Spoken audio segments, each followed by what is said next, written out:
నుంచి కురిసే వానలకు ఈ బ్రిడ్జ్ తెగిపోయే ప్రమాదం ఉందని నిన్ననే వీడియో చేసి పెట్టాము. అన్ని రేటు న్యూస్లో వచ్చింది, టీవీ9లో అన్ని న్యూస్ ఛానళ్ళకి ఇచ్చాము. హెచ్చరికగా పెద్ద వాహనాలు రావద్దు ఈ రూట్లో, మహబూబ్నగర్ నుంచి కానీ షాద్నగర్ నుంచి కానీ వచ్చే వెహికల్స్ ఈ రూట్లో రావద్దని నిన్ననే వీడియో చేసి పెట్టాను నేనే. మళ్ళీ తెలిసి కూడా ఈరోజు అది వాళ్ళకు కూడా ఏం హెచ్చరికలు జారీ చేయలేదు. ఎవరి గవర్నమెంట్ కూడా ఏం ప్రొవైడ్ చేయలేదు. ఇటు నుంచి రావాలి ఏం సిబ్బందిని కూడా ఏర్పాటు చేయలేదు. ఏర్పాటు చేయడానికి వల్ల ఆయన తెలవక వచ్చిండు. బండి పొద్దున 9 గంటలకు బండికి లోడ్ బండి కింద పడిపోయింది. వాళ్ళకు కూడా చాలా దెబ్బలు తగ్గినాయి. చాలా మంది డ్రైవర్ కానీ కిన్నర్ కానీ దెబ్బలు తగ్గినాయి.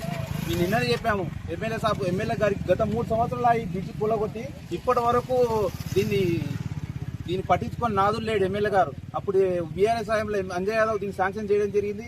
దాని బిల్లులో దానికి ప్రొసీడింగ్ అనవసరంగా ఇచ్చే పనికి ప్రొసీడింగ్ ఇచ్చి అనవసరంగా ప్రతి పనులు ఆపారు. బీఆర్ఎస్ హయాంలో అన్ని ప్రొసీడింగ్ ఇచ్చారు. వీళ్ళు ప్రొసీడింగ్లకి వీళ్ళు డబ్బులు చేయక వీళ్ళు పని సగం కంప్లీట్ చేసుకున్నారు. వీళ్ళకు ఉన్న కాంట్రాక్టర్ ఒకటే, అయ్యర్పల్లి కాడ ఈ ఎనికిరాలు బ్రిడ్జ్ ఇద్దరు పట్టుకున్నది ఒకటే కాంట్రాక్టర్ పట్టుకున్నాడు. కానీ ఇప్పటి వరకు ఏ బ్రిడ్జ్ పైసలు పడనందుకు ఆయన కప్పులపాలై ఆయన మధ్యలో ఇచ్చిపెట్టడం జరిగింది. ఎమ్మెల్యే గారు కూడా ఎమ్మెల్యే దగ్గర కూడా వెళ్తే కూడా బిల్లుల గురించి ఏం నిర్లక్ష్యం వహించి ఇప్పటి వరకు బ్రిడ్జ్ కంప్లీట్ చేయకపోవడం చాలా బాధాకరం. మరి స్థానిక సంస్థల ఎన్నికలు వస్తున్నాయి. ఈ మండలం నుంచి ఓట్లు కూడా తగ్గొచ్చు. దయచేసి దీనిపై ఏదైనా చర్య తీసుకోవాలి ఎమ్మెల్యే గారికి నేను నిర్ణయిస్తున్నాను. ఇప్పుడు మరి లారీ ప్రమాదం జరిగింది. ఆయన ఫైనాన్సులు పెట్టి ఎన్నో, అతనికి భూమి కూడా ఏం లేదంట. కానీ డ్రైవర్ లారీ పైనే ఆయన ఆధారపడి బతుకుతున్న ఆయన కుటుంబం. కావున ఈ కుటుంబానికి ఈ లారీ డ్రైవర్ కుటుంబానికి మనం సాయం చేయగలరని ఎమ్మెల్యే గారిని మనవి చేస్తున్నాము. దయచేసి ఈ బ్రిడ్జ్ను ఏదో ఒకటి మాకు ఏదన్నా ఒకటి చేయాలి, ఇప్పుడు చర్యలు తీసుకోవాలని మనవి చేస్తున్నాను ఎమ్మెల్యే గారు.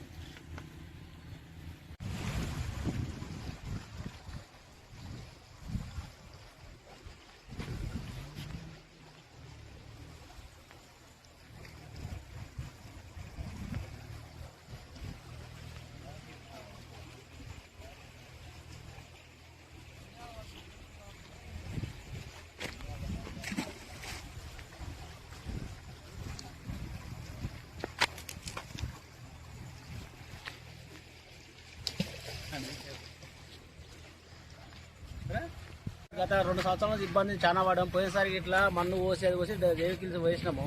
ఇప్పటికీ రోడ్డు గురించి పట్టించుకోవడం లేరు. దప్పున చేస్తే బాగుంటుందని అంటున్నాం మేము. వెహికల్స్ ఏది కానీ ఇబ్బంది చాలా పడుతున్నారు. సీకర్లు వచ్చినా ఇట్లా వచ్చినా ఇబ్బందులు ఉండేవి. బస్సులు బంద్ అవుతున్నాయి. అన్ని సౌకర్యాలకు చాలా ఇబ్బంది అవుతుంది. రోడ్డు కోపేట నుంచి మామూలు నుంచి షాద్నగర్ రోడ్డు బంద్ అవుతున్నది. చూడండి కొద్దిగా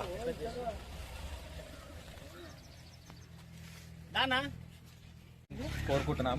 మా గ్రామాల తరఫున ఇది అందరి దృష్టికి తీసుకెళ్లాలి, స్పందించగలరని అధికారులను మనవి చేసుకుంటున్నాం.